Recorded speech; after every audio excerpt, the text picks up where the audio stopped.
Napoleon Bonaparte. He was a military genius, a conqueror, and one of the most influential leaders of the 19th century. Rising from humble beginnings on a small island, he would go on to conquer nearly all of Europe, crowning himself emperor and rewriting the rules of warfare and governance.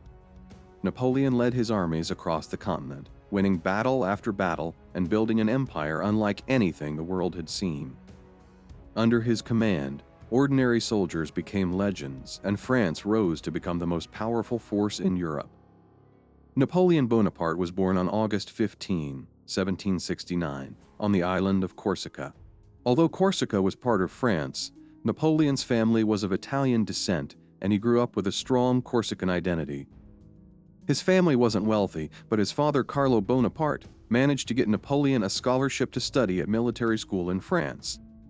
At just 9 years old, Napoleon left Corsica to begin his military training, setting the stage for his future ambitions. By the time he was a teenager, Napoleon had distinguished himself as an outstanding student. Known for his discipline and determination, he excelled in military tactics and artillery, skills that would later define his career. Fast forward to the late 1780s, France was in chaos, with the French Revolution transforming the nation and shaking Europe to its core. The revolution had overthrown the monarchy and radically changed society, but it also left the country unstable, with different factions competing for control. Napoleon saw this turmoil as his opportunity. In 1793, at just 24, he led a successful military campaign to reclaim the French city of Toulon from British forces and drove them out of the city. This victory showcased his tactical genius and earned him a promotion to brigadier general. Over the next few years, he continued to prove himself, leading successful campaigns in Italy that cemented his reputation as a brilliant strategist. With his growing fame, Napoleon began to draw attention from French leaders in Paris. In 1799, he returned from his campaigns to find France's government in crisis. Sensing his moment, Napoleon staged a coup d'état, overthrowing the government and establishing himself as first consul, the most powerful position in France. Though still only 30 years old, Napoleon was now the head of France. He quickly set about consolidating his power, making reforms, and stabilizing the country. In 1804, he took his ambitions further by declaring himself emperor, marking the start of the Napoleonic Empire.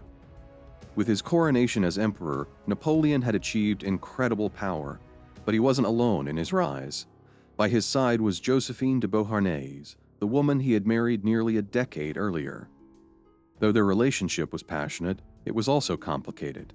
Josephine was a charming, well-connected socialite who helped Napoleon establish himself in high society. However, their marriage was plagued by infidelity on both sides, and Josephine struggled to give Napoleon an heir.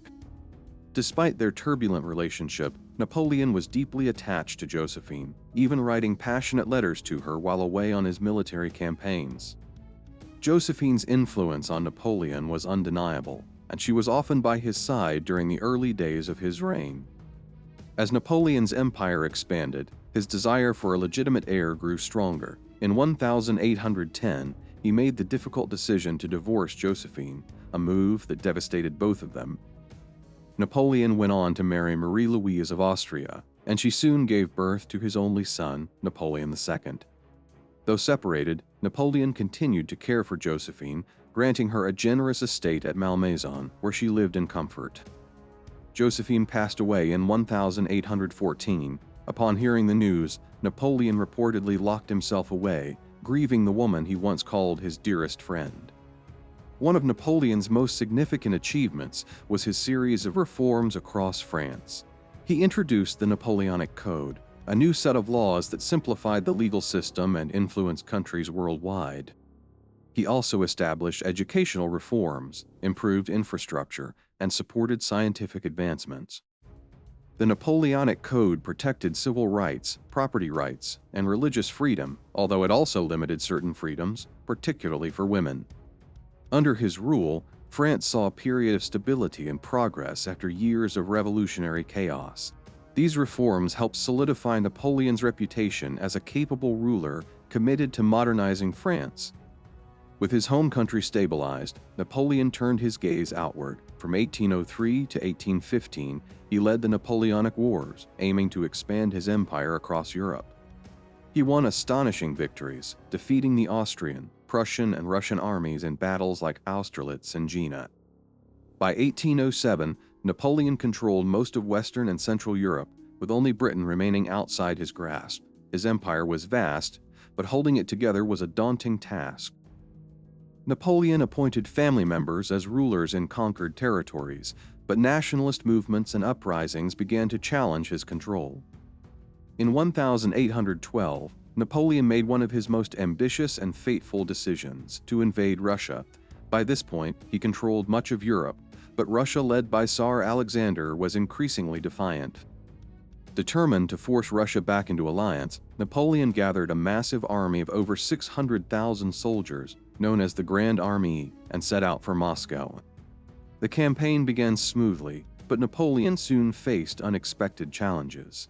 The Russian army employed scorched earth tactic, retreating further inland while burning villages, crops, and supplies to deny Napoleon's troops the resources they needed.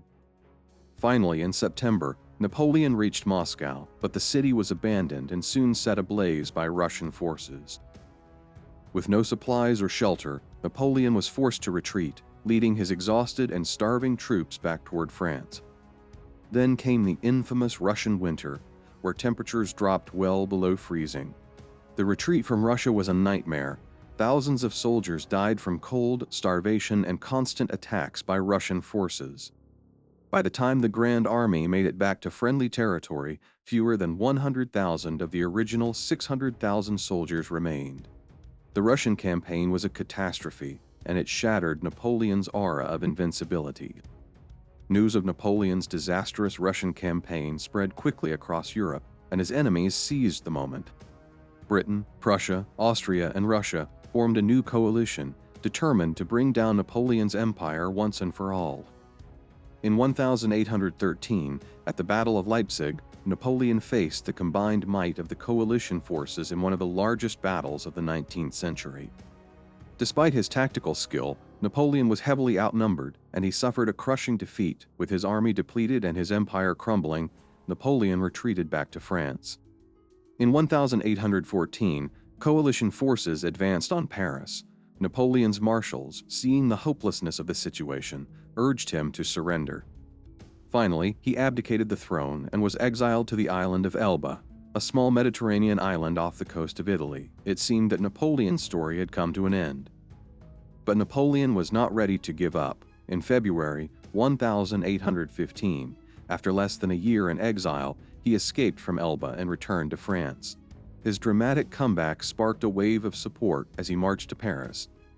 Soldiers sent to arrest him instead joined him, and within weeks, Napoleon reclaimed the throne. Thus began a period known as the 100 Days. Once again, Napoleon was emperor, but Europe's leaders immediately declared him an outlaw and formed another coalition to end his rule for good.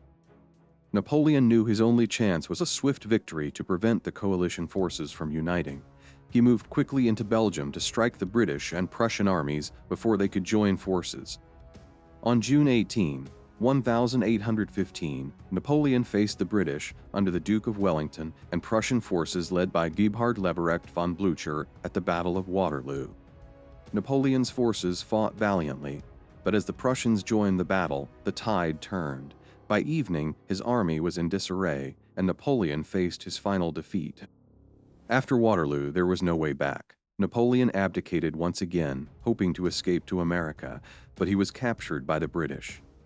This time, the British sent Napoleon to the remote island of St. Helena in the South Atlantic, far from Europe. Isolated and closely watched, he would spend his remaining years in exile. The once great conqueror who had reshaped Europe was now a prisoner on a tiny island, thousands of miles from the empire he once ruled. On May 5, 1821, Napoleon Bonaparte died on St. Helena at the age of 51. The cause of his death remains debated, with theories ranging from stomach cancer to poisoning. Napoleon Bonaparte's military strategies and campaigns are studied to this day. His reforms laid the foundation for modern governance, and his influence shaped the course of Europe. Few in history have matched his brilliance on the battlefield or his ability to bend the world to his will. Napoleon remains undeniably one of the greatest commanders and leaders the world has ever known.